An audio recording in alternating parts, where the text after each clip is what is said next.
Good morning, good afternoon, good evening, depending where you are. I'm Ana Lucia Jacome, Senior Project Leader at the UN Institute for Training and Research, UNITAR. I work on aging and older persons. If you want to discuss about possible synergies, it will be a pleasure to speak with you. For today's event, it's a great pleasure to introduce our moderator, Mr. Alex Mejia. He's the Director of the Division for People and Social Inclusion and the Director of the International Training Centers for Authorities and Leaders, CIFAL Global Network. Besides of his experience working at the UN, he has worked for years at the private and public sector, including as the Vice Minister of Economy of the Republic of Ecuador.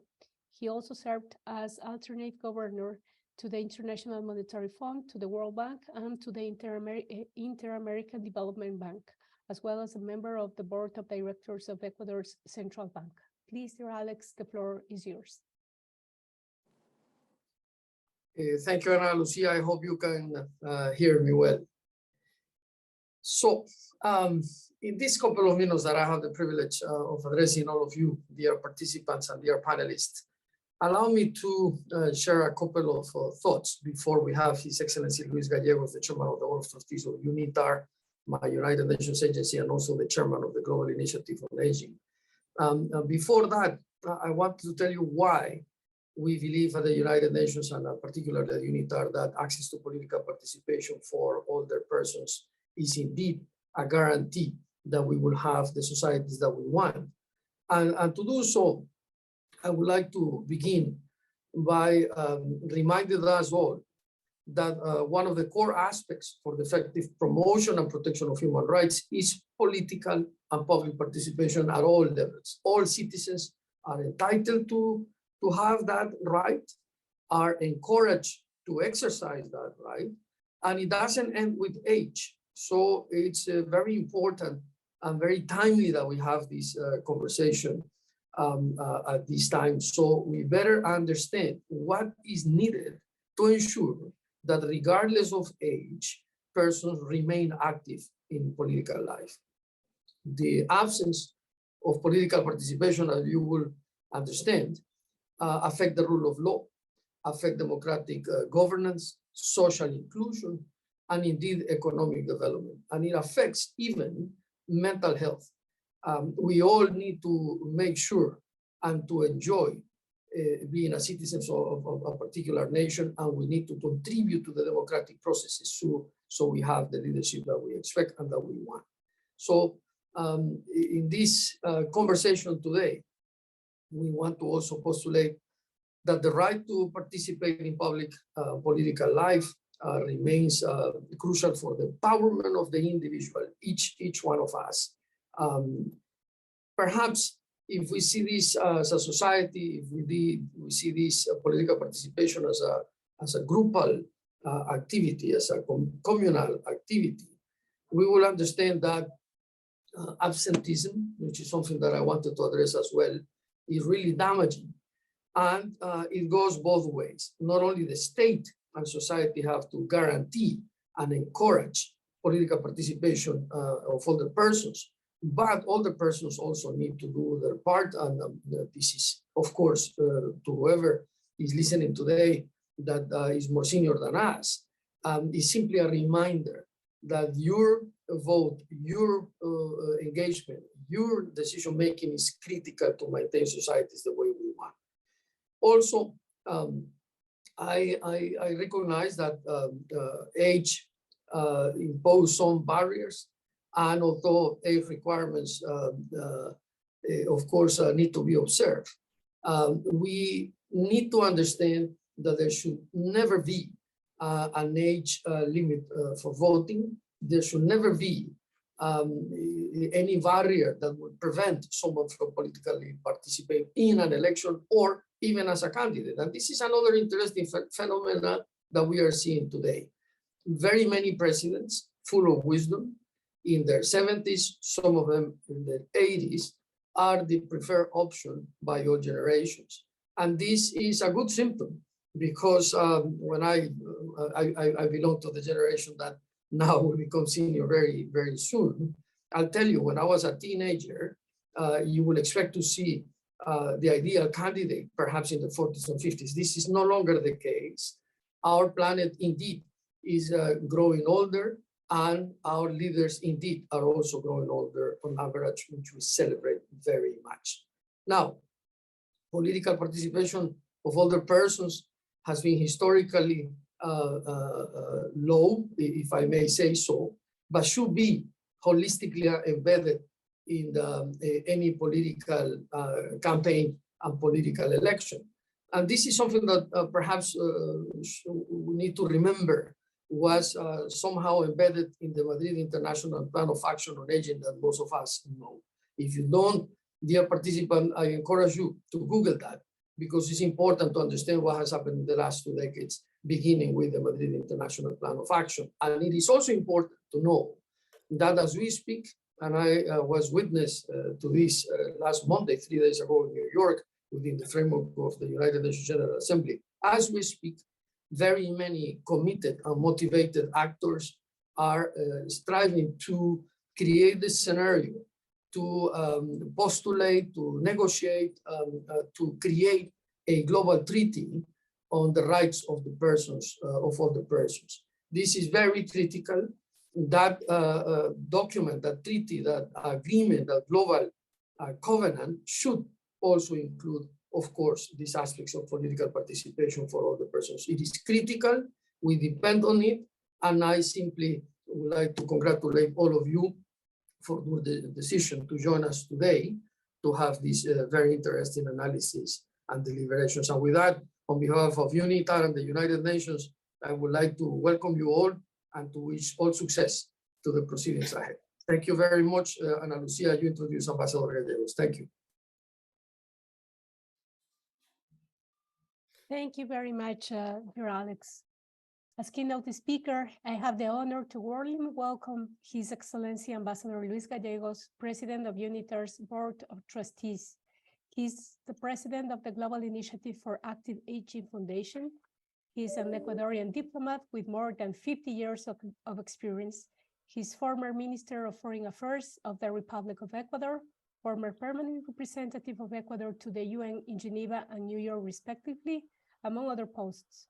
He was also the former chair of the ad hoc committee on a comprehensive and integral international convention to promote and protect the rights and dignity of persons with disabilities. Ambassador, thank you so much once again for your time. The floor is yours.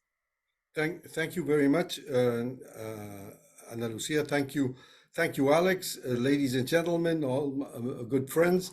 It is a pleasure to join you in this event focused on the access of political participation. Over the years, we have witnessed how political trends have changed by impacting lives at individual and collective levels. Having served on the Foreign Service for more than 50 years, including as minister, I've experienced at firsthand how dynamics can be how eclectic dynamics can be under the same legal framework. While some authorities may focus on public policies and other initiatives for the effective participation of older persons, others have preferred to prioritize other issues, disregarding the significant opinion and potential of this group. This reality is present in all regions, no matter how developed some countries are considered.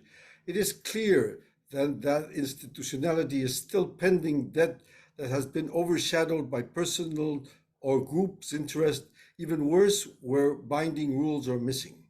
In this regard, decision-making should be centered on human rights. One of the core aspects of their effective promotion and protection is political and public participation at different levels.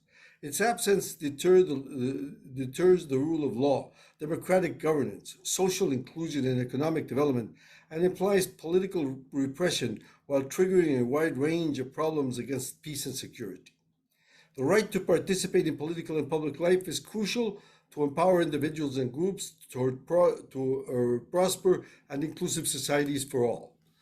Learning about some implications of the political participation by older persons in parliaments, as well as the impact of work of parliamentarians in the lives of older persons, is important to raise awareness about a more vital, healthy, and meaningful aging process. Ladies and gentlemen, I consider it important to include different stakeholders in the dialogue toward actions for improving the protection and as well as an active, free, and meaningful participation of older persons in political processes. Therefore, I celebrate the participation of parliaments in today's event, considering their crucial role through the adoption of laws and public budget, as well as the oversight of the government laws, policies, and the implementation of the recommendations coming from the ratification of international treaties. I also commend the participation of human rights, national organizations, and civil society due to their paramount role in advocacy and fostering harmonizing actions from their experience in the field. Finally, I would like to stress on the importance of thinking about the human rights of older persons through a proactive role in thinking out of the box. They shall be the main actors of their own destinies, including through political participation. We are 1 billion persons who are aging. We are more aging than children being born. This paradigm of demographic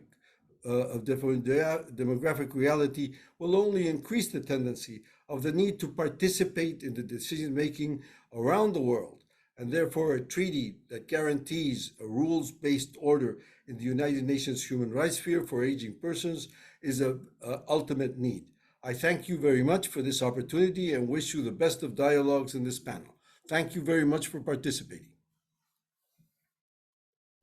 Thank you very much, Ambassador. It's a real pleasure to have you here with us today. Now, I would like to introduce Honorable Antonio Namburete, Member of Parliament of Mozambique, serving in the Committee of Constitutional, Human Rights and Legal Affairs and member of the ICP-EU Joint Assembly. He's Vice President of the African Parliamentarian Network Against Corruption, APNAC. He has been member of the Parliament since 2005 and has also served on the Foreign Affairs Committee and the Inter-Parliamentarian Union IPU Assembly. His academic and professional background is in journalism, communication, and law, with over 30 years of professional experience in media. Honorable Namburete, please, the floor is yours. Thank you very much. And it is a great pleasure to be here again and to have an interesting discussion on a very timely topic today. Discussing political participation, which we can understand as a way that citizens express their opinion on issues that concerns them or the way they can influence a decision. We understand this as important because it is through that participation that citizens can decide on who should represent them or who should sit at decision-making table. So the question we ask ourselves is why it is so important to discuss political participation. It is important because it is through participating in the discussion of politics and so on that citizens, by expressing their views, their opinion, then they can make sure that the elected representatives will understand their needs, will understand their concerns. In that sense, they will be able to respond to those concerns, to those needs accordingly. And we know that participation can take different forms. You know, political participation can take different forms, from voting for representatives or political parties, from standing for elections, from working on political campaigns, participating in protests or strikes is another way of participating. Even writing letters to the representatives or signing petitions, mobilizing the community on a common agenda, it is also considered a way of participating in politics. When we talk about the older people, how can they participate? Can they have access to political participation?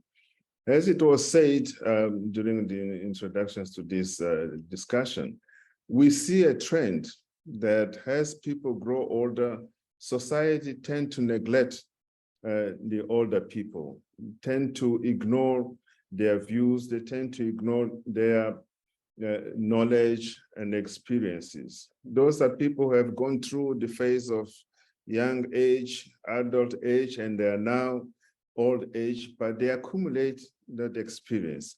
So I believe that if we want to ensure that older people have the right and the place to participate in politics, we should consider legislating so that older people can have a quota system, I would say, in all the elected positions, be it in parliament or in local government. We should ensure that there is a space for older people to participate. We can also encourage political parties to set aside quotas for older people in their governing structure. Older people also should have a seat in the consultative bodies where policies are decided, strategies are decided. Older people should be given a seat in those consultative bodies. They can also join, they can actively participate through their organizations of retirees or through the labor unions.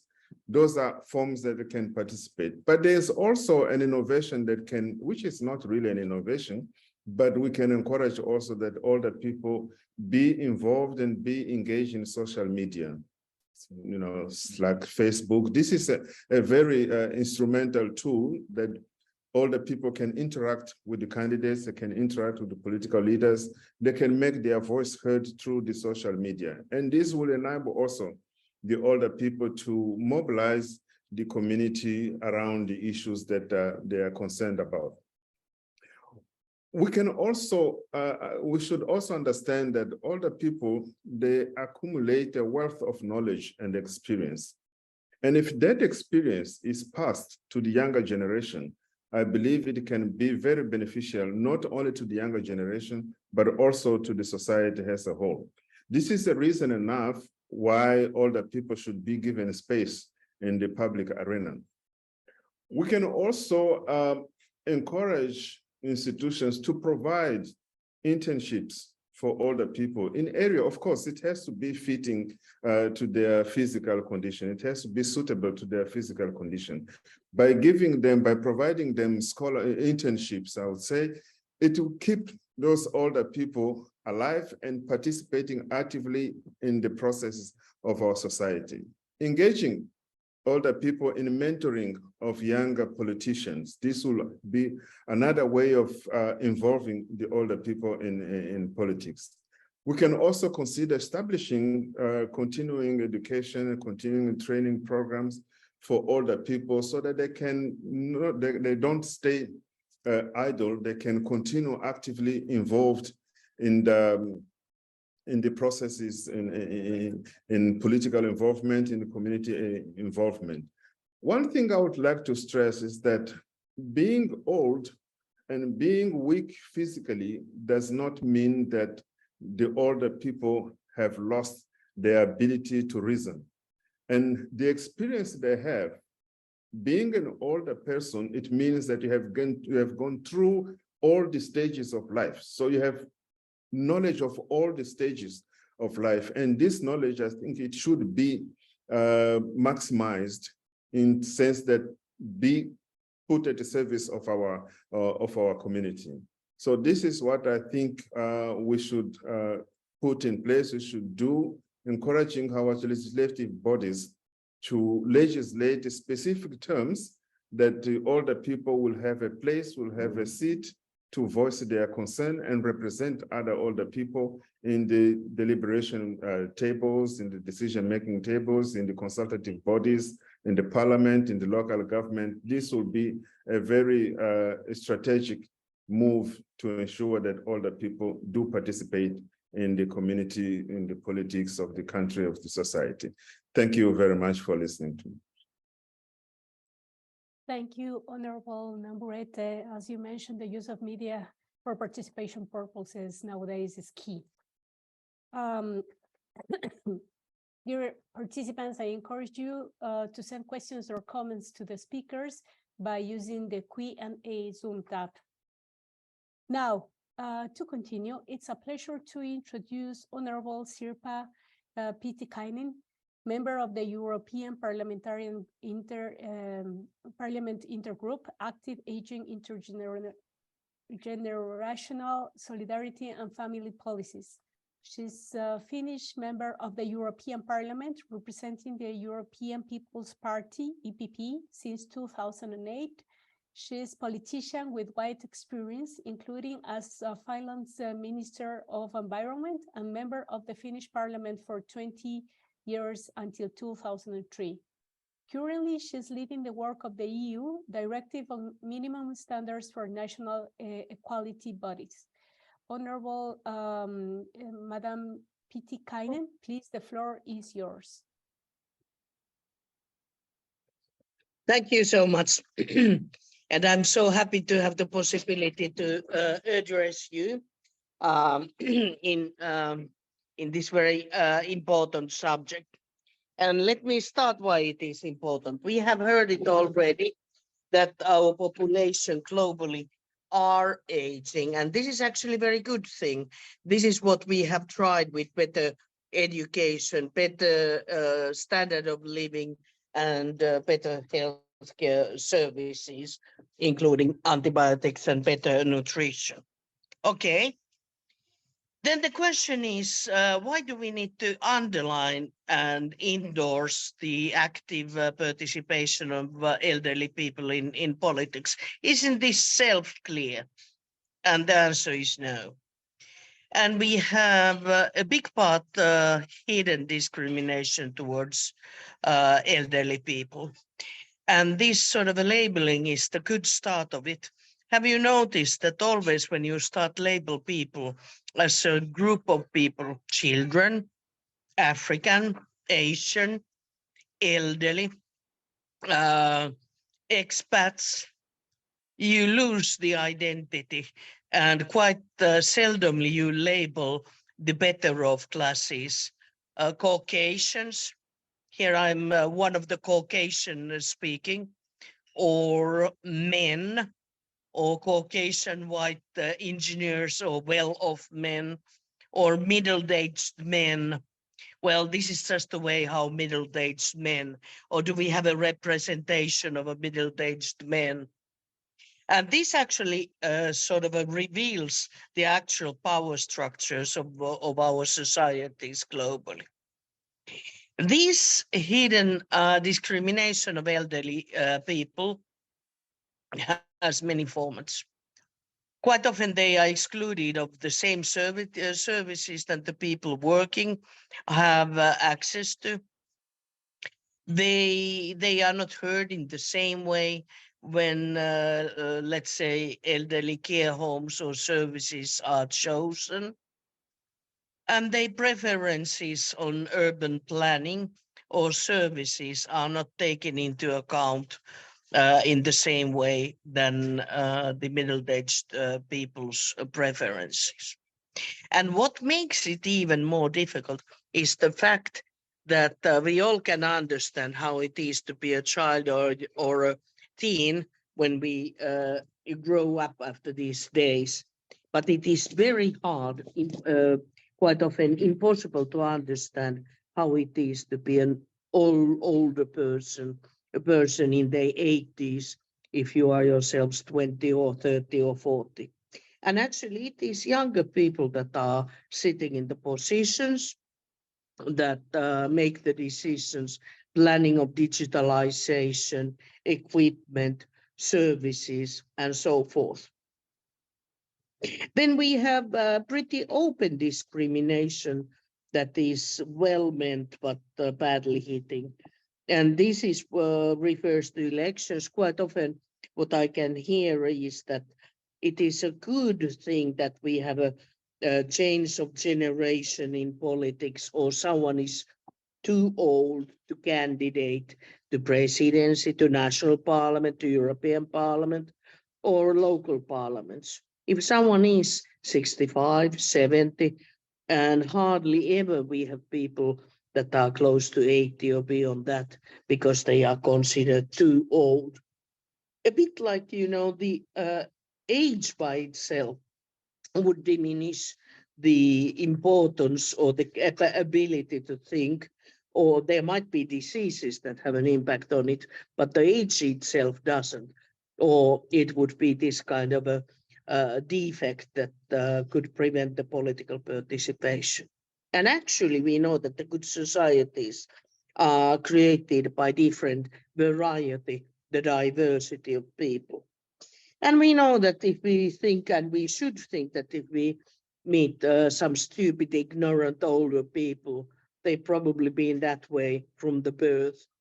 And those people that are capable of wholehearted and good people, that is the 99%, have been that they whole age, be it able or disabled, educated or uneducated, men or women. So this doesn't classify any education or this kind of an intellectual score that one should have. It is about the attitude towards the other people. Okay, then what shall we do, or what should we do in this situation? I think that this kind of a event what you are organizing is a good start, mainstreaming knowledge of aging. And it could be UNITAR, it could be UN, it could be EU, or all these different partners together launching this decade of not only healthy aging, but appreciation of aging, and underlying the importance of aging being part of the human rights. People do not grow out to be children once again. And by the way, children, as we know, children's rights have their right as well, but they should not be patronized. And then we should launch a campaign of having proportional amount of elderly people represented in elections. A bit the same campaign what we have had about having adequate numbers of women, of having proportional amount of different diversity age groups. That goes with the young people also, by the way, in different decision organs, and to understand the importance of a diversity for good decision making. But this is not the only part of democracy and participation. Quite often when the plan of the goods are done by someone else, and then it is tested with elderly people. So you take a test group and you think that this represents all the people and their needs. And actually what we should do, and this goes very, very strongly on digitalization, be it equipment or software or the services, you should first study the different needs of different elderly people with their visibility issues, hearing issues, touching issues, moving issues, and other needs like memory disabling conditions or neurodegenerative diseases. And then if you plan a good equipment and a good software that is modular and easily tailored for different kind of needs, because we need to remember that you can't pick one old person and say, look, this is what an old person needs. But the variety actually grows much bigger while the age grows as a number. And that actually gives the possibility to create better equipment and software and modularity for all the consumer groups, or who could be against of easier banking and payment services, for example. And if Apple is able, I read the case that they planned a iPad version, what the orangutan could use in the zoo, and a application that made it possible for the dog to use the iPad. If we have an interest and possibility to do that, certainly it would not be totally impossible to create that kind of a digitalization, especially in public services and in health services, that is fit for everybody and usable for everybody, and not creating digital divide. And that again goes for the services. And I just would like to refer you to European Parliament's position on care strategy that I won't go through right now, saying that all the people have the right for good quality, accessible, and treatment that is tailored by their needs and their wishes. That means personal budgeting, and the thing that you shouldn't only have a standard set of services and then you serve it. Okay, you have A, B, or C. Which one do you want to have? But it means that actually from smaller bits and pieces, you tailor-make the services, and in the way of with the digitalization, with the services, you start the planning with the people and their diverse needs. And this is extremely important, as well as this kind of a participatory walking in urbans as part of the urban planning, that actually we have the different eyes on planning. Thank you so much, and thank you for raising up this very important initiative. Thank you, Honorable. I'm sorry. Thank you, Honorable Pietikäinen. Thank you very much for sharing your insights. We commend your commitment with the idea of a Europe with a human face, respectful of human rights, including those for older persons. Now, to continue, it's a pleasure to learn now from Dr. Firas Al-Haditi, Executive Director of the Global Organization of Parliamentarians Against Corruption, GOPAC. He started his career as a diplomat and later worked as the director of the International Cooperation Department in the public prosecution of the State of Qatar. He has been a focal point with many international agencies regarding a number of different sectorial projects, including the organization of one of the conferences of the state parties to the UN Convention Against Corruption and the Arab Forum on Asset Recovery. Please, Dr. Firas, the floor is yours. Thank you very much. Hello, everybody. It's an honor to be here. Today, I'm participating on behalf of the Global Organization of Parliamentarians Against Corruption. It's an international NGO which has 5 regional chapters in 5 continents.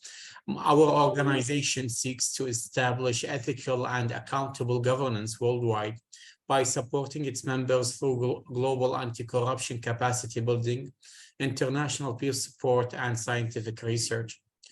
I would like to congratulate the organizers for having highlighted the effective promotion and protection of the political and public participation of the older and experienced generation.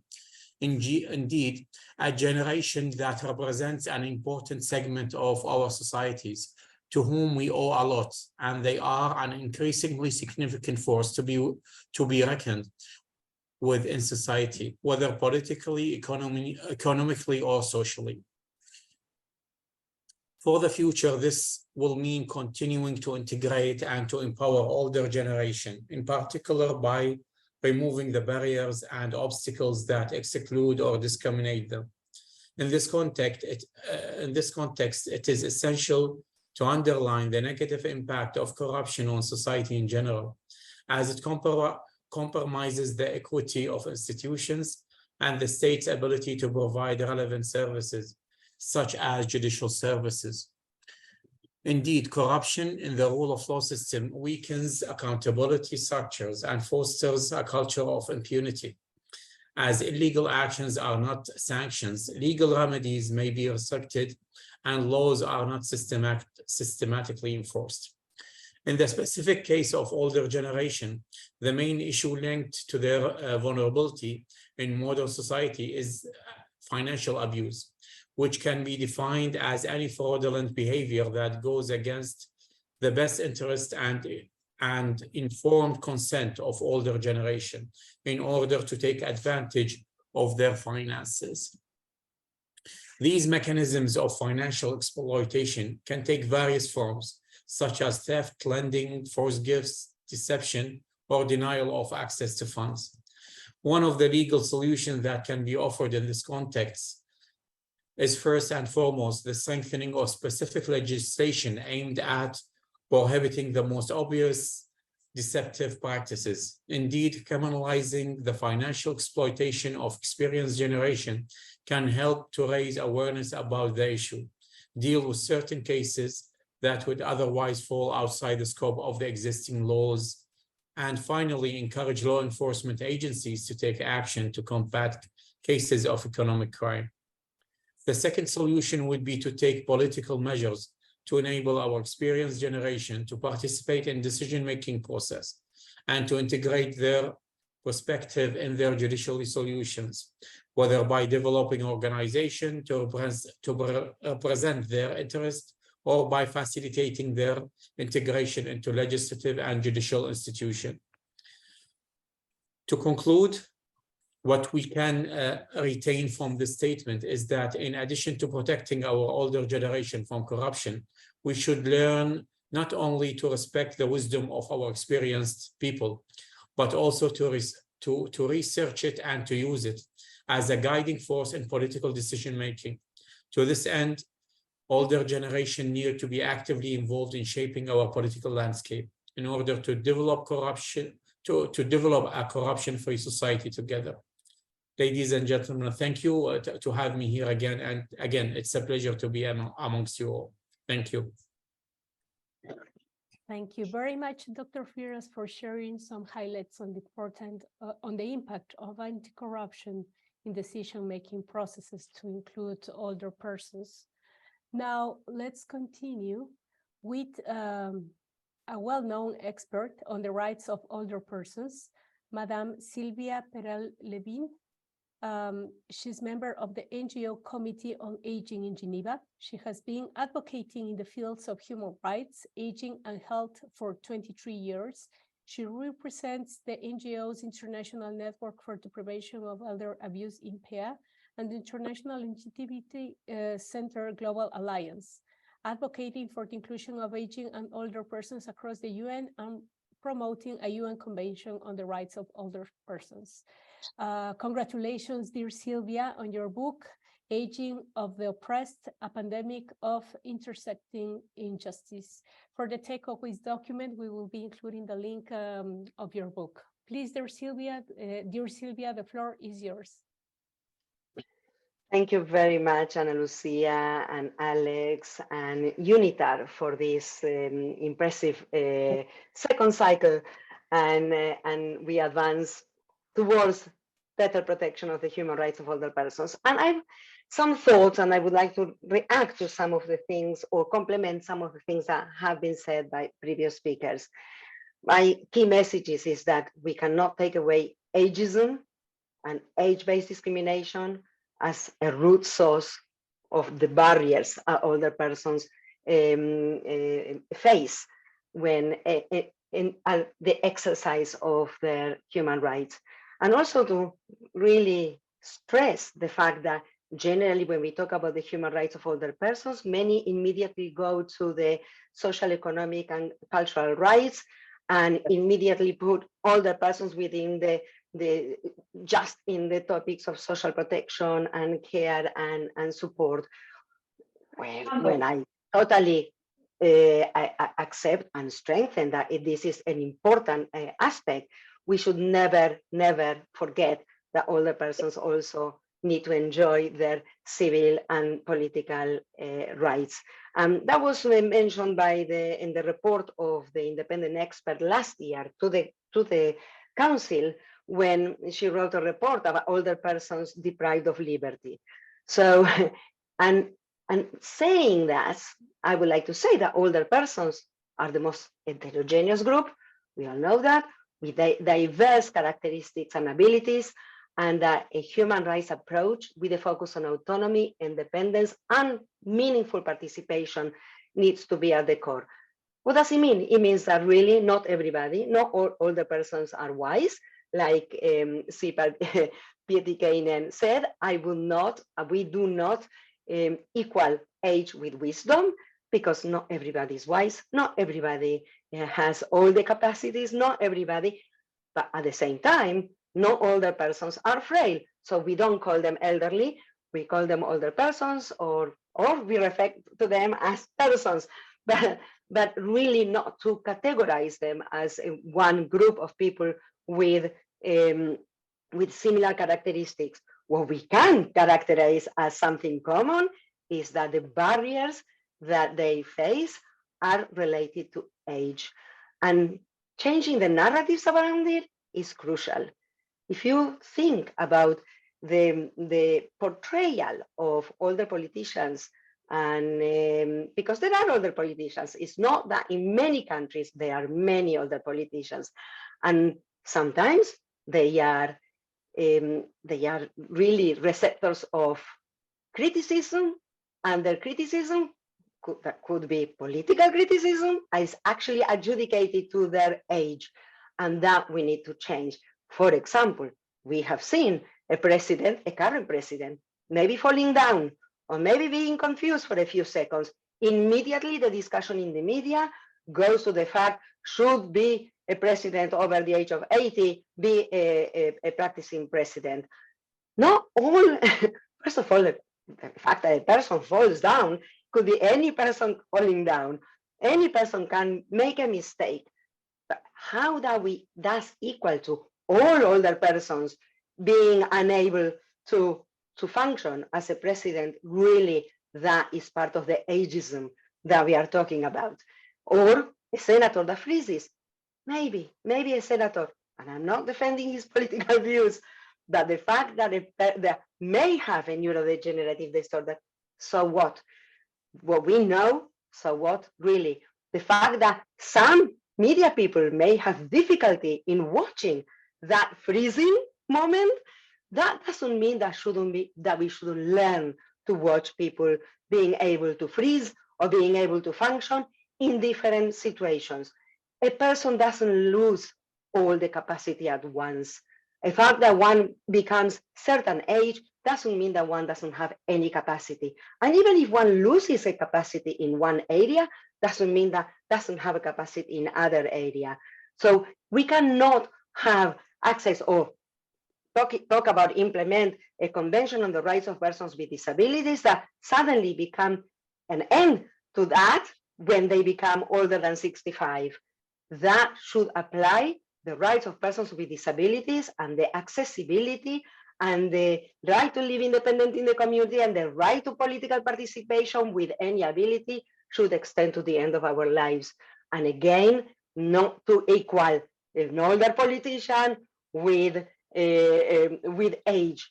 But also, it's not just about age. It's about, also mentioned by Sirpa, the issue of relations of power. So we cannot also detach age from a life course of intersection and discrimination. So there was a question on the Q&As regarding gender, and that is a big important question. Older women are much less active or visible in politics than older men, because they have also lived a life course perspective of discrimination or lack of access to political activity.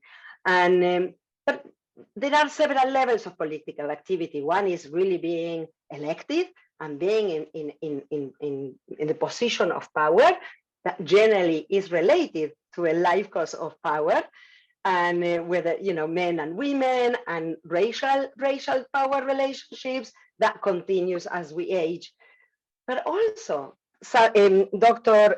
Several actually spoke about the engaging and the participation and the possibility of having older persons in consultative bodies. And there are countries that include, and there are senior councils that exist in several countries in Europe, in Ireland, in Austria, in Switzerland. However, many of these senior councils that are welcome and real participation of older persons it generally is limited to the issues that directly affect older persons. And what I have to say is that we should not limit to be consulted only on the topics that relate to older persons. I feel very comfortable in having opinions and being consulted on issues that will relate to my children, my grandchildren, on issues that relate to our country, to our countries, to the world. So that is something to challenge. I challenge the members, the governments who have inclusive or have participatory processes, to challenge them to go beyond the direct, the topics that directly affect older persons, and to take it, that expression, out of resolutions. Because we all know and we accept, and everybody talks now about older persons play multiple roles and contribute to the societies and the communities. And yes, sometimes it's expressed in a paternalistic way, and it's not adequately or not officially or acknowledged, or not formally acknowledged. Our contributions are not generally formal and are not adequately recognized. And that goes to many issues, including informal work and not getting paid the same as others doing the same job would get paid. And it goes the same when we participate in the community, in political activities, in protests. Somebody mentioned protests. I can say I live in a country where for the last 9 months, I have been demonstrating every Saturday against very undemocratic attempts by the government. In those demonstrations with hundreds of thousands of people every Saturday, is the most intergenerational activity that I have seen in my life. I see older persons in these demonstrations. I see older persons with signs. I see older people with wheelchairs being pushed by caregivers. I see older persons with their grandchildren in prams, or grandchildren with the signs. I see older persons participating in important political moments. And that active participation in this protest also brings them to an increased socialization, in going out of the social isolation and having active socialization with persons of all ages. So the active participation, the political participation, has impact on the person beyond the contribution to the community or the society. It has a direct benefit to the well-being of the person.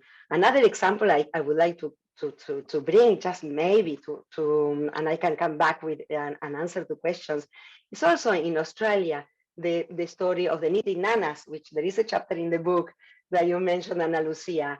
The Knitting Nanas is a group of women in Australia who were part of the movement against on climate change and against fracking, against gas extraction in their country. After being severely discriminated by the younger people in that group, and expecting the older women to make tea for them, they decided, no, we want to participate politically, we want to make an impact. So they created their group. They went with this prejudice or the stereotype of older women or grandmothers as knitting grandmothers, and they took it to the extreme. They started blocking roads, sitting down in the road, knitting, and expressing. It became a national movement of great respect, that these older women are not just knitting, they are really powerful activists in an important topic of climate change. And I invite you to look well. When you look at pictures of demonstrations on climate change, you will not only see young people, you will see an enormous amount of older people, particularly older women demonstrating there.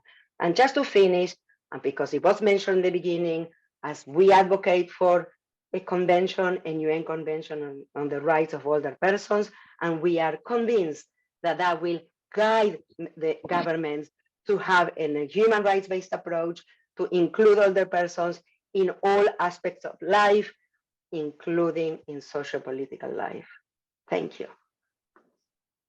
Thank you very much, dear Sylvia, for referring to gender aspects as well as intergenerational dialogue, which are quite core aspects for the promotion of the rights of older persons. Now, it's a pleasure to warmly welcome Madame Nino Shalamberidze. She's a lawyer with 13 years of experience in the field of human rights. She has been actively involved in addressing various violations. Currently, she serves in the Office of the Public Defender of Georgia, focusing on safeguarding the human rights of older persons, among other responsibilities. Please, Nina, the floor is yours. Thank you for having me. This is my great pleasure to address you today and discuss the challenges older persons facing while realizing their rights of access to political participation. I am of the firm view that such events are important in terms of strengthening the protection mechanism and raising awareness about the human rights of older persons. Our institution, Public Defender's Office of Georgia, as a national human rights institution, has identified protection of human rights of older persons as one of our priorities to address not only nationally, but we try to promote the human rights of older persons internationally as well. In this end, we are active members of Global Alliance of National Human Rights Institutions Working Group on Aging, and we're also chairing the co-chairing the European Network of National Human Rights Institutions core group on the human rights of older persons. Georgia is a small country in Europe. The population is about 4 million, and similar to many other countries in Europe, older persons in Georgia, comprising approximately 15% of our population, are facing severe challenges. Older persons are exposed to negative attitudes and age discrimination in access to healthcare, in access to employment, goods and services, information and education. People also deal with increasing barriers to their participation, become more dependent on others, and lose some of all their personal autonomy. These threats to their dignity can make them more susceptible to neglect, abuse, and violation of their rights. The Public Defender of Georgia discusses these problems and provides the reasonable recommendations to state. And nevertheless, the state fails to take effective measures to improve the well-being of older persons. Well, as it is mentioned and referred in United Nations principles, older persons should remain integrated in society, participate actively in their formulation and implementation of policies that directly affects their well-being and share their knowledge and skill with younger generations. According to MIPA, the potential of older persons is a powerful basis for future development. There are numerous barriers to the participation of older persons in decision-making process and policy development. They include social isolation, digital exclusion, and gender roles, ageism, culture, belief, habits, and lack of concrete opportunities to participate. Other barriers include a lack of politician will or lacking financial or human resources on instruments for implementing participatory approaches. Well, when examining the case of Georgia, it becomes evident that the level of representation of older individuals in the legislative authority is substantial. However, the same cannot be arrested for local self-governments. Regardlessly, there is a significant dearth of older persons in local self-government representative bodies. Consequently, older persons are largely excluded for participation in the policymaking process within the local government. According to the research conducted by the Public Defender's Office, the daily mobility and need for mobility of women, including older women, was studied. Women talked about their daily mobility, their needs in this direction, their means of movement of the funds and time resources allocated for movement. As a result, the minimum need of the older persons regarding access to transport, for example, was not considered in the municipalities. So the issue that the people, older persons, are better able to express their needs and experiences is neglected. So regarding the access to political participation by older persons, it is important for states to consider the following recommendations. The state should ensure that older persons living in rural areas have adequate access and social, health, and other basic services and economic opportunities, as well as equal opportunities to participate in political and public life, especially in decision-making related to the agricultural sector. In order to effectively realize the active and passive electoral rights of older persons, it is important to access the existing legislative and institutional space and make appropriate changes. Political parties should promote the visibility of older persons in their ranks. This will contribute to involvement of older persons in their activities, as well as development of appropriate accessibility formats for the public. Also, the state must ensure information and physical accessibility for effective use of active and passive electoral rights. It is important to produce relevant statistics and data. In order to facilitate the participation of older persons in elections, the methodology of statistics production should be improved. This will give the state the opportunity to determine electoral activity of older persons, as well as the needs in the direction of accessibility, reasonable accommodation, or adaptation.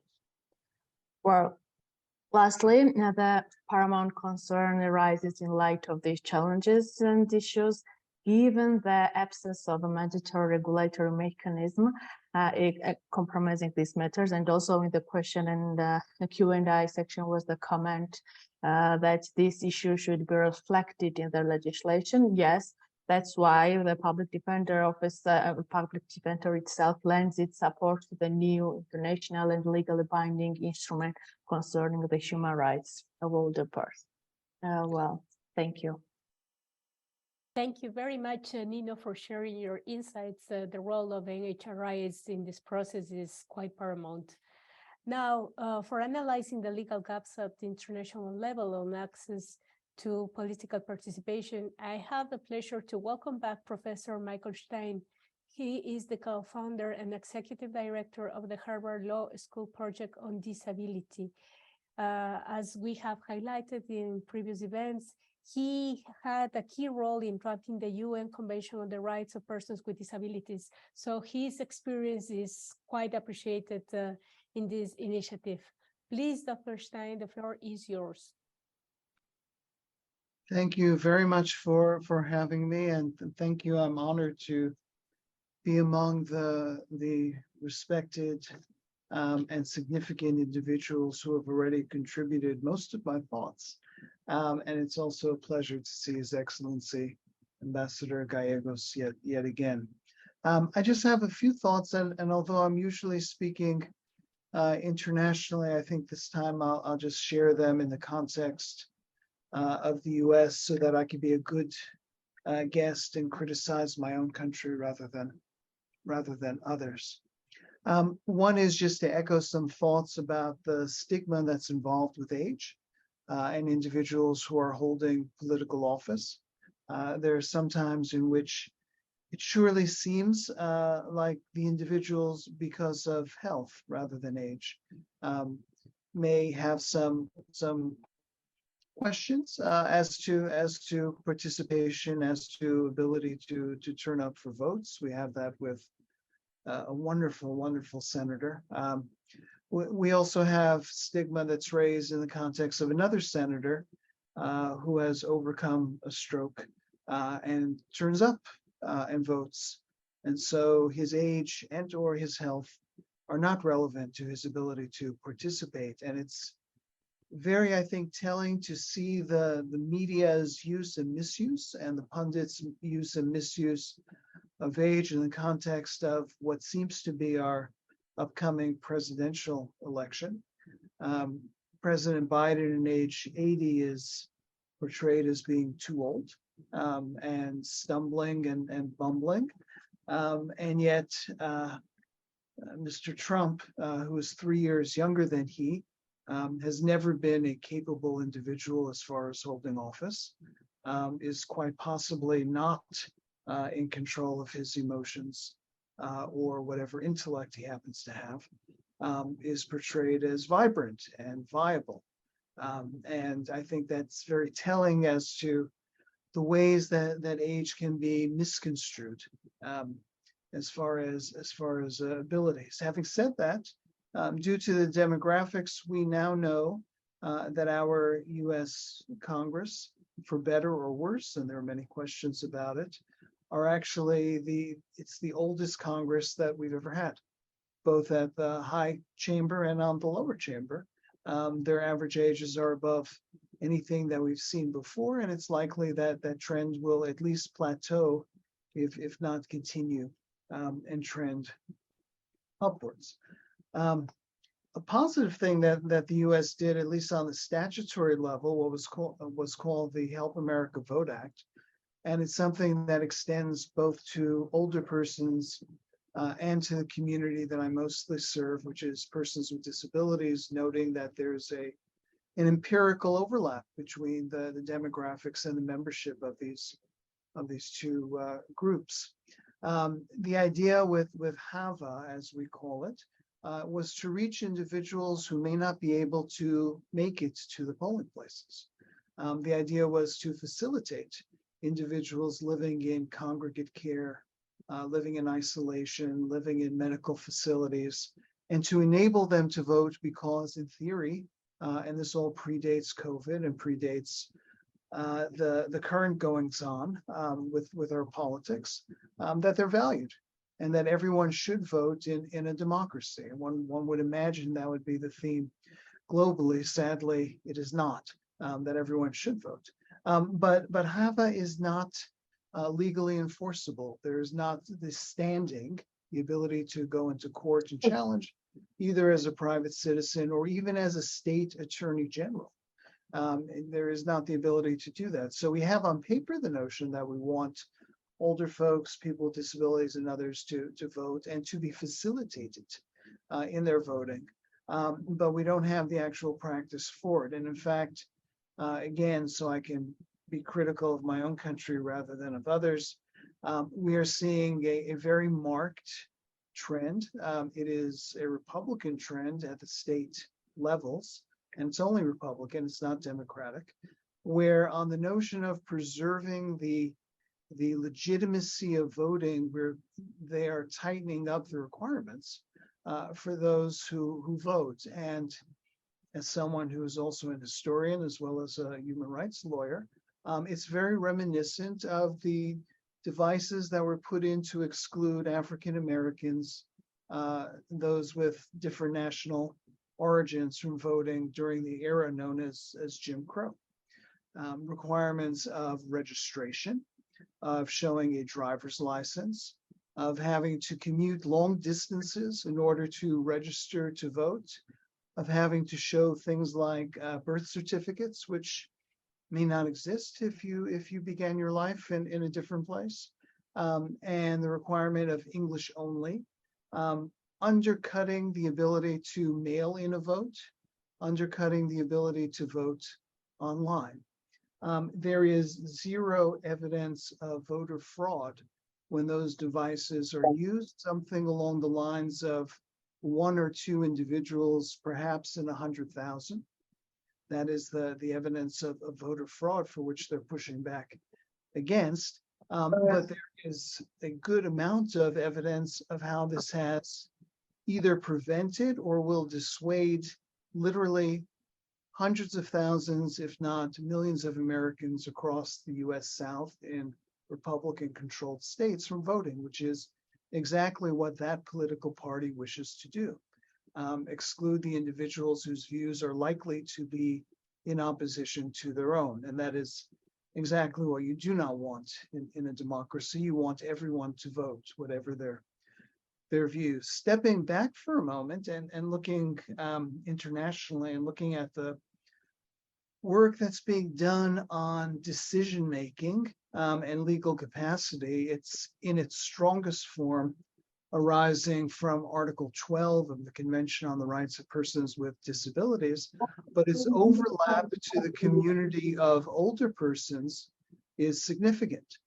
People with dementia, people with Alzheimer's, people who are simply presumed to be over a certain age and therefore not capable of expressing their will and preference without empirical evidence, just based upon the stigma of having a certain age, can and are prevented from voting in various countries around the world. Sometimes it comes through a formal legal device, such as a constitutional provision that says if a judge decides you're not mentally capable of voting, then you're precluded from it.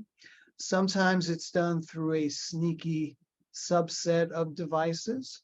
I was part of the team that brought the Kish case against Hungary to the European Court of Human Rights, where everyone who had a disability was placed under guardianship, and P.S., no one who was under guardianship was allowed to vote. And that extends to the community of older persons as well. And so we have to be very thoughtful about decision-making and the ability to vote and pretexts that arise. It's important to remember, regardless of our political predilections, that it's not making the best choice that is at issue, or making the correct choice, whatever that is at issue, but rather the ability to express one's wills and preference. If one wishes to vote for a nationalist or someone who is anti-human rights, we here as participants may find that objectionable. But if they wish to vote for that individual and can express their will and preference, they should do so. So it's not the best choice or the correct choice, but rather the ability to make a choice.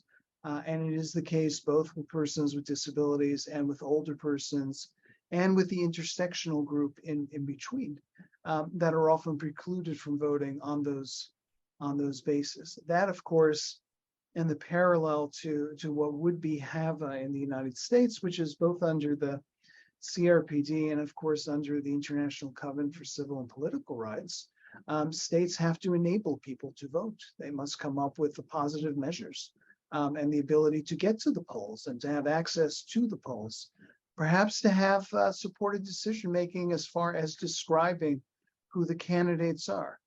Perhaps having the same accommodations to some extent as certain groups of people with disabilities, voting with tactile ballots, voting based upon the photos of the individuals. And we can list a long list. It very much comes down to electoral commissions being both educated, sensitive, and wise as to how to include the population so that they can vote.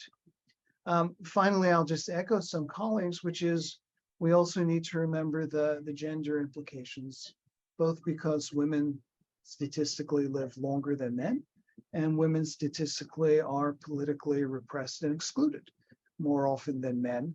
A lot of it has to do with what we may perhaps call male dominance and hierarchy, or from my perspective, we would refer to as ableist ideas. The idea that you need a male to lead, some sort of alpha male.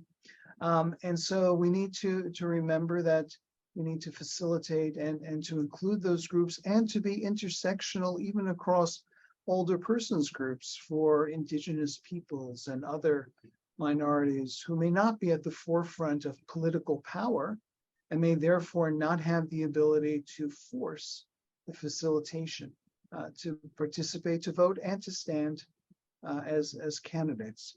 So thank you to my colleagues for your very wise words of wisdom. There was very little that I could add to that wisdom, but I hope anything that I said might be of use. Thank you very much, Dr. Stein, for sharing some examples. Now it's a pleasure to give the floor back to our moderator, Mr. Alex Mejia. Please, you have the floor. Thank you, Ana Lucia. Before we go to the questions and answers, fascinating questions we have received from participants. I simply wanted to echo the words of Dr. Stein on the legal gaps and the practicalities that exist, and we have to agree. And I also wanted to add, perhaps, from the perspective of a United Nations agency. As you all know, dear participants and panelists, the United Nations will always remain neutral. We have to, right? It's part of our mandate, is what we are trained to do. And remaining neutral. So what I'm going to say is not a political statement, but I would like to echo what Dr. Stein said, in my opinion, correctly. While remaining neutral at the United Nations, we must understand that to encourage political participation of all the persons, there will always be political dynamics behind that, and that they have the right to do so. That's the point, because indeed, just using the example of the United States of America, where I used to be a diplomat a few years back, mostly Democrats and Republicans. The political dynamics in the US or in any country, I'm telling you, I'm coming from Latin America, is the nature of politics.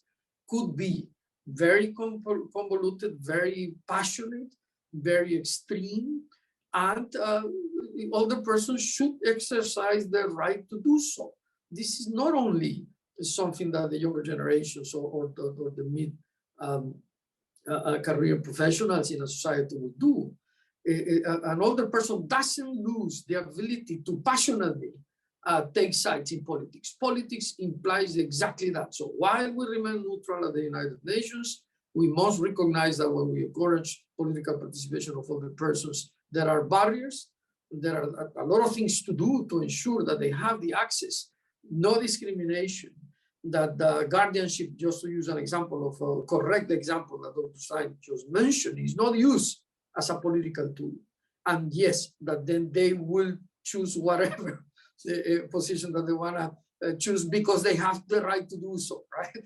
So let me just end there and thank Dr. Stein again and Harvard University and the Harvard Law School for supporting us all the way so far, and for the job ahead in putting together hopefully a convention or a treaty on the rights of all the persons. But that is a long way ahead, but something that has started. So with those comments, let me present first a question on political participation of all the persons to Dr. Firas Ahmed, a great friend of the United Nations and of UNITA. We have been working together with him and his team in Doha, Qatar, for very many years now.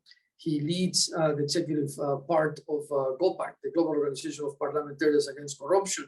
So, Dr. Firas, you have been a career diplomat, you have worked for a national government for several decades, and you have this view, this unique view, in my opinion, of the role of parliaments in several aspects. Yes, mainly on combating corruption, so critical for society, but also in this case on fostering and encouraging political participation regardless of age. So the question is the following. What can, in your opinion, what can parliaments do to enact laws, to enact legislation that actually protects the access of other persons to political processes? So parliaments do have a role. What could be that role? Dr. Firas. Thank you for your kind words, Alex, and thank you for the question. Actually, what I did not mention in my short speech, a very important point, which might answer your question here. I was a young diplomat when I attended the second World Conference on Aging, which was concluded in Spain, in Madrid. And I was Googling that as the speaker were talking. And unfortunately, this conference was convened only twice. So maybe and I will come back to parliamentarians again. We have been through the UN institution a little bit weak on that point. And I know that the parliaments are the legislative part where they can pass on laws. And I only talked about laws about fighting corruption and especially on experience and older generation. But I think it's a task now more for the UN. Maybe I would like to invite UNITAR, for example, to revive this this very important conference, which was held only twice in Vienna and Madrid. I think that would be a good idea, and that would encourage parliaments. Actually, I mean, when I was thinking as you were asking the questions, we don't have a lot of parliaments stressing that point. And frankly speaking, I have to be frank here. It only came to my mind only after your gracious invitation to attend this meeting. So I think we should help each other. Maybe go back, maybe parliamentarians and the UN, and particularly the General Assembly, to revive that initiative. Absolutely. I couldn't agree more, and the timing would be correct. And in that sense, I can only speak, of course, for the agency that I represent, UNITAR. We will always be committed to support such a process. So I thank Dr. Firas, and continue with parliamentarians, a very unique role in the design, crafting, adoption, and acting of laws. Let me now go to the Honorable Eduardo Lamburete to ask for the African perspective, because if you ask me, in the 2 decades that I have been at the United Nations, Africa has produced some of the best practices from developing nations that I know, but Africa also has perhaps some of the biggest challenges ahead. Something that could also be said from Latin America, the region where I come from. So, the Excellency, if I can ask you perhaps on a practical manner, because you have been there and you are a decision maker and a leader in your parliament and also regionally, can you share with us perhaps a couple of best practices, and very succinctly, but can you mention some best practices on this particular issue? How in Africa political participation of older person is protected? Floor is yours. Well, thank you for the question. In fact, we may have some differences when we talk about this topic between Africa and elsewhere, because it is common for us as African, the consideration and the respect that we pay to the older people. It's almost a tradition in our culture that we do not need much of effort to give that privileged space to older people. As you know, Africa is not an old, the demographic in Africa still shows that we have more younger people than older people. But of course, the trend has technology develops, as people get better health care, they tend to live longer. Of course, in near future, we'll have people living longer, and in that sense, we'll have more older people living. What we have as a experience in Africa is that from the beginning, it is part, as I said, it's part of our tradition, it's part of our culture, that older people take a privileged space in terms of precedence. Older people are given space for many decision-making processes because we acknowledge that they are wiser, that they have more experience, that they have more knowledge. But it's not so true when it comes to politics, because the political discourse, it tends to give privilege to younger people. We tend to give more privilege to younger generation. We tend to enforce more issues on gender to promote women into politics. And we tend to forget about older people in their engagement in politics. That's why in my presentation, I was suggesting that not to take it for granted, but establish legally a space where older people people have a seat allocated to them, a sort of a quota system that we can say in each governing structures, either in parliament, in local government, we need to set aside a quota for all the people so that they can be legally assured their presence in those bodies, not as a wish of whoever will be leading the process, but it's assured, it's guaranteed by law that all the people have a seat on the decision-making table, not only to discuss the issues that concerns them, but also to use their wisdom, their experience to discuss general issues that affect even younger people.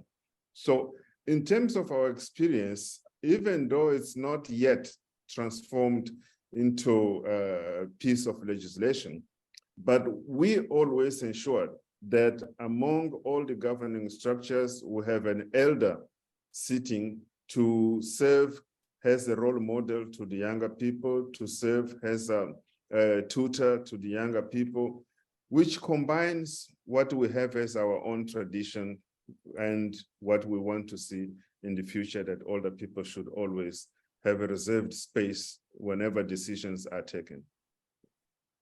Thank you, Excellency. Outstandingly relevant comments and something that will inspire that all around the world. But the case of Africa in that sense, yes, recognizing, culturally recognizing, traditionally recognizing the role of older and wiser people practically makes a difference. So thank you very much. Let me jump now to the case of Europe and the European Parliament. I hope we still have the Honorable Pietikäinen with us.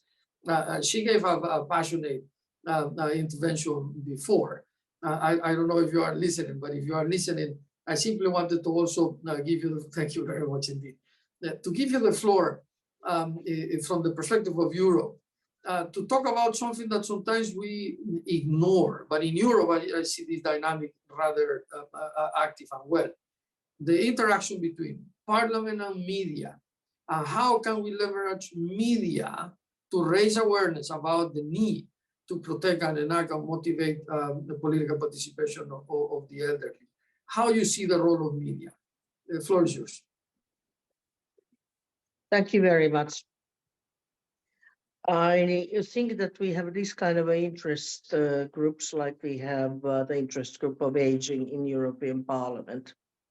That includes people from a variety of backgrounds and ages. So it shouldn't be only elderly people talking for elderly people's rights and young people talking for young people's rights, but it should be a common issue, like the human rights are a common issue, and I'm defending them not because I would be in threat at the moment that they are harmed, but because it's my duty as a politician to do so. So I really would like to see more younger generation people to be involved and to be in contact in media, especially then when there's this kind of ageism.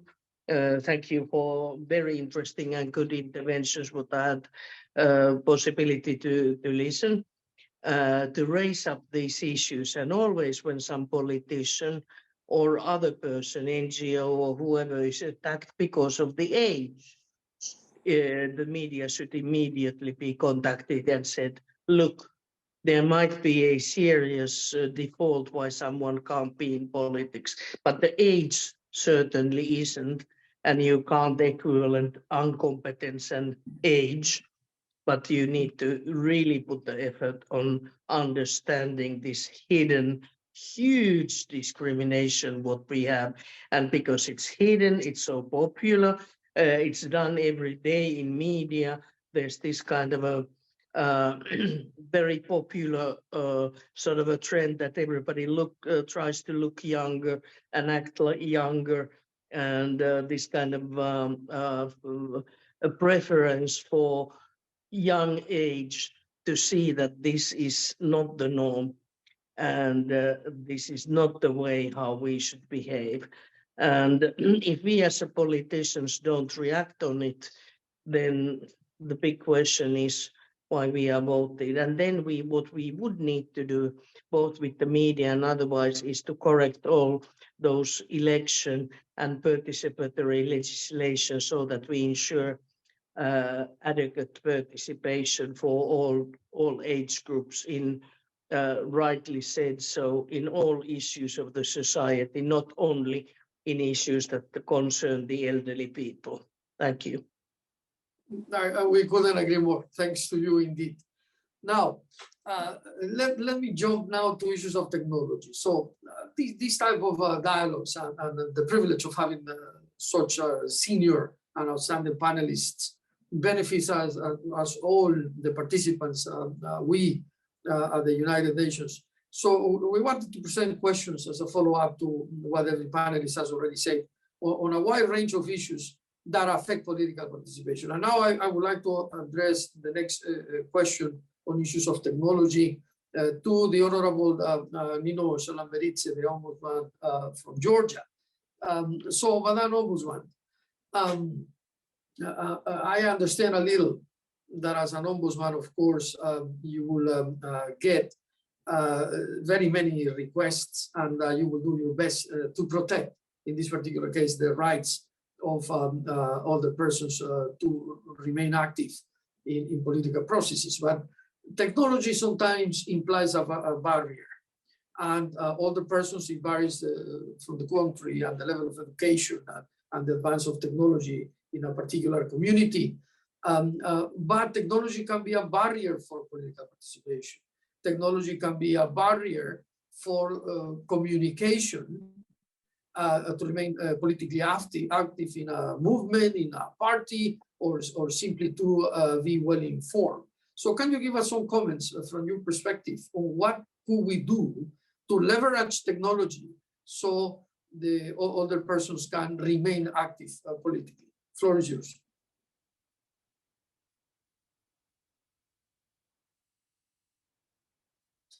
I see that you are not muted, but we cannot hear you.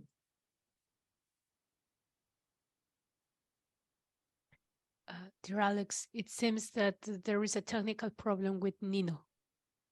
No problem. I understand this happens. Particularly, I was talking about technology and telecommunications and how it affects the elderly, but it affects us all in reality. So let me then, we understand that. Let me go to the last question to a great friend of the house, Madame Sylvie Perrin. It is someone that I greatly admire, decades of work in civil society, a published author, and one of the persons, if I may say this very sincerely, that I believe knows the most what is it that this societal issue is when it comes to the rights in general of other persons. So, dear Sylvia, if I can ask you a question to wrap up, perhaps, on, we have Ms. Nino with us. Nino, can you hear, Ms. Nino, can you hear us? You're muted. Yes, now I'm here. Just sorry, my internet connection is very poor. No problem. It was just a short question in your work. Thank you to protect and to defend political participation of the elderly. Can you tell us, technology, right? Technology can be a barrier. Technology can facilitate engagement in political processes, but can also be a barrier for other persons. Can you give us some comments in that regard? I think we lost her again. It's okay. And we are going to run out of time, literally in 1 minute or two. So my dear Sylvia, the convention, please give us some comments to wrap up. I think this remains the most important task that we have at the United Nations Organization, and perhaps also for civil society, thinking of the future of the rights of other persons. So a convention, a treaty, an agreement, a binding agreement by 193 member states, following the example of the CRPD, the Convention of the Rights of Persons with Disabilities. Can you give us some comments on what is the process ahead to get such a convention? Okay, thank you, Alex. I wish I knew exactly where we are going, but I can tell you what I hope that is happening. Today, I was in informal negotiations on a resolution, a substantive resolution at the Human Rights Council. There are many voices at the Human Rights Council that member states that really want to take over the discussions on the human rights of older persons to take place where human rights are discussed, and that is at the Human Rights Council. However, they cannot move forward because there is a process going on in New York, a process that has been going on for 13 years. And only after 12 years or after 13 years, there was a decision to have intersessional consultations on normative gaps. Again, in my opinion, the normative gaps that we have been discussing for 13 years, and that there are several reports of the Office of the High Commissioner defining what the normative gaps are and what the recommendations are, and the view of all the human rights experts is that the dispersiveness of the existing international human rights framework really hinders the protection of the human rights of older persons, and that we should accelerate the work towards solving that, towards a comprehensive framework in the picture of, in the form of a legally binding instrument. But what we are is happening now. We are in the middle of a consultation by two co-facilitators, Brazil and Portugal, and questionnaires and briefings requesting inputs, and everybody is invited to respond to that questionnaire. And the deadline is 24th of November on what are the normative gaps as we see and what are the recommendations to bridge those gaps. Following that, there will be a negotiation among member states in New York about what can there be intergovernmentally agreed recommendations and what those gaps are and how to be bridged. Therefore, Human Rights Council, or the co-sponsors of the resolution on the rights of older persons in Geneva, are waiting to see what the results of that consultation is, what will be the recommendations if an agreement is reached, that will be presented in April at the end of March at the next open-ended working group. And following that, there will be again a discussion whether what is the step forward.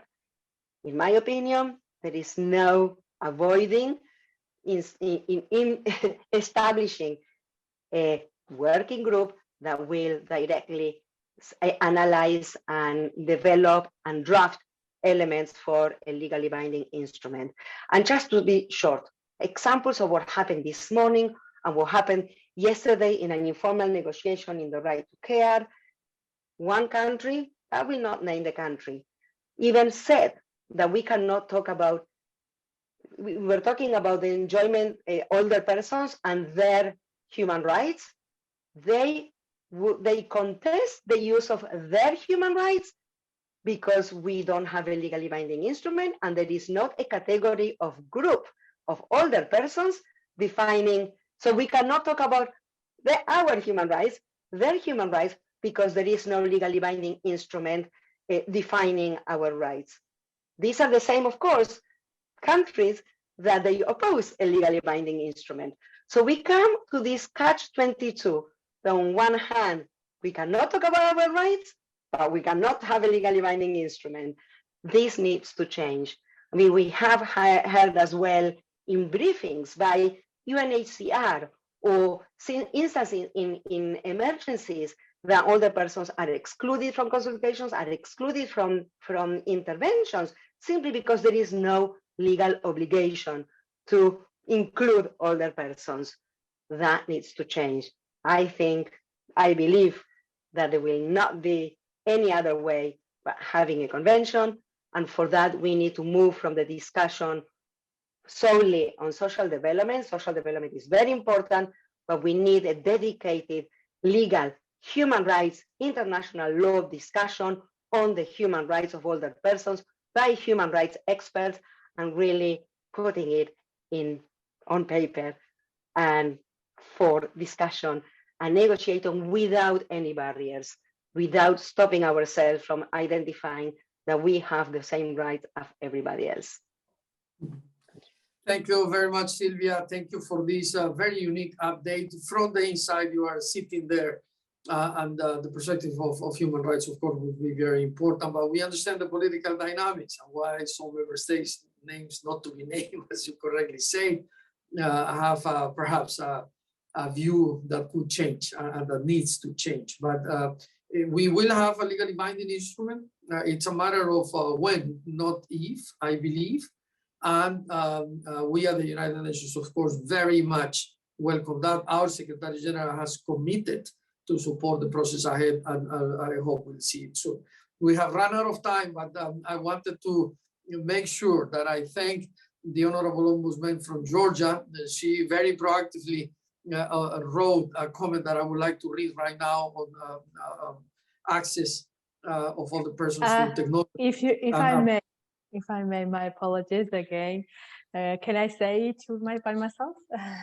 Yes, I cannot hear your question. It will need to be very short, but yes, please go ahead, Madam. I will be very short. It's what's written there. I just, what I heard from a question, it was about the technology, and which is the main challenge. As I'm saying here, especially this issue was the main issue during the COVID-19, when the information here in Georgia was not available for all the persons, and the registration on the vaccination was only online and by the web pages, and the older persons could not manage the registration, and the vaccination of older persons was very, very low. And I was also mentioned here that we had this conference last year about this issue, and we changed our experiences among the all NHRIs which were presented there. So that's it. I won't take your time, and apologies again.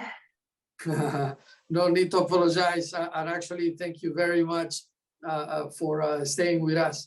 And indeed, there is a lot to do to ensure active participation of all the persons vis-a-vis technology. The example that you gave us in the comment is more than relevant indeed. So, before we conclude, Ana Lucia has reminded me to invite all of you participants. We have more than 100 of you from many countries, now still 80. So thank you for staying even beyond the allotted time. But just as a reminder and as an invitation 1 month in advance, on the 25th of October, in a month or so, we will be hosting the 4th event on this series, this one entitled Access to Health and Social Care Services for Older Persons. So we hope that you can participate and join us. And with that, on behalf of the United Nations Organization, on behalf of UNITAR, and on behalf of the co-organizers, thank you very, very much to all the panelists for sharing their knowledge and wisdom and experience in this more than relevant topic. And to you participants, our sincere appreciation. Without you, this wouldn't be possible. You are part of the solution.